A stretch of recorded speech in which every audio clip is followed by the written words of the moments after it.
We search for missing American teen Natalee Holloway. The disappearance and death of Washington intern Chandra Levy. And while Gabby Petito's disappearance has been making headlines for weeks, it's prompting many to wonder why the stories of missing and murdered women of color don't receive as much airtime. My heart goes out to Miss Gabby, but what about Rasia? There are other girls that went missing around the same time, and I don't hear their name in the press. I grew up just watching the stories of missing and murdered women taking over news cycles. But I did notice even as a kid that not many of those stories had girls and women that look like me. There is an underrepresentation of Black women, of women of color. These are actually people. This is someone's child, someone's mom. What do we want? Justice! What do we want it now? A Black woman is murdered, and it takes Black people or people of color within the community to kind of raise hell before anybody really pays attention. I really wanted to do something that would leave an imprint and help my community as well. And so I just stepped in the gap. My name is Erica Marie, and I run the website Our Black Girls.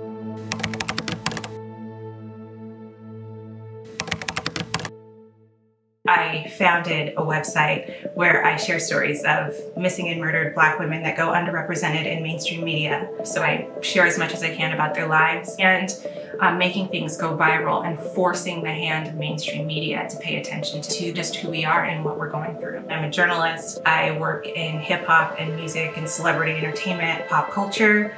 But from midnight to maybe 3:30 or 4 in the morning, I'm researching more stories. I'm looking through government databases, newspaper archives. I do all of that outside of my career.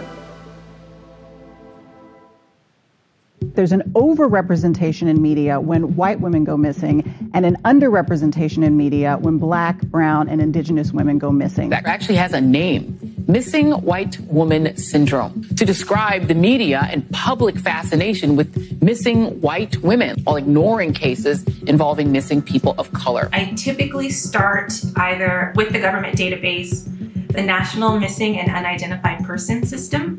It's a vast database, but definitely does not have everyone in it. And I also start with the Doe Network. They have a lot of cases of just unidentified persons that date back decades and decades. They have medical examiners' offices and all of that as well. Newspaper.com is probably the largest newspaper archive, and I'm able to dig through the trenches of information. But those are my three main resources that I start with. Sometimes I'll write about a cold case that occurred sometime in the 70s or 80s. And then there's like a little bit of movement from other platforms that will also kind of cover that case. And I can't keep track of how that moves in online. I just hope something happens and I hope people get answers, and that's satisfactory for me. It can be frustrating when I see certain stories get more recognition than others. The hashtag Gabby Petito viewed over 867 million times on TikTok alone. But here's the despairing truth. Gabby Petito is one of so many reported missing each year. At the end of 2020, the FBI had over 89,000 active missing persons cases.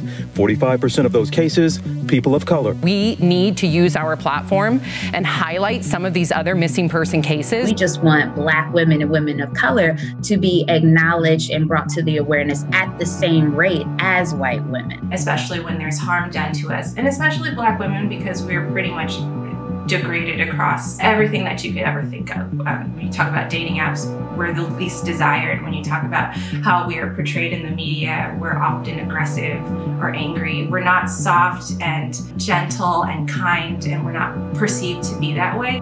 We wear that label. Yeah. You don't hear angry Asian woman or angry white woman. It's the angry Black woman. There's this narrative that's often perpetuated that Black women or Black girls have done something to aid in whatever they've experienced. On that day, my whole world came crashing down around me, knowing that my daughter was found lifeless in her apartment. Last month, 23-year-old Lauren Smith Fields was found dead in her apartment after a date with a man she had met on the dating app Bumble. I feel like because he's a white guy and she's a Black girl, it's just almost like they just thrown it under the rug. She was portrayed in this narrative of she was always shown in pictures of wearing a bikini. Now they're talking about how she may have been a drug addict because of her toxicology. This is so troubling, Elise, because listen, the autopsy doesn't show how the drugs got into her system. So we still don't know that, and we are just to believe what the man says. That night she was silenced, so now we are her voice. So in there's frustration of trying to get the right narrative, but at the same time, I'm no longer looking to anybody else to figure that out and to be our voice. When I started the website back in 2018, I had no idea what I was doing. I built a website and I just started writing. The oldest case on my website is probably close to 100 years old. And one of the earliest stories was of Isha's mother and her sister. Aisha Miller was 9 years old when her mother, Myrtle Ann Hudson, dropped her off at school and disappeared. Her mother is still missing. Her sister was murdered. And Isha was 9 years old when she came home from school and couldn't find her sister and her mom and searched her house with her dad and her brother. And they found her sister hogtied and murdered.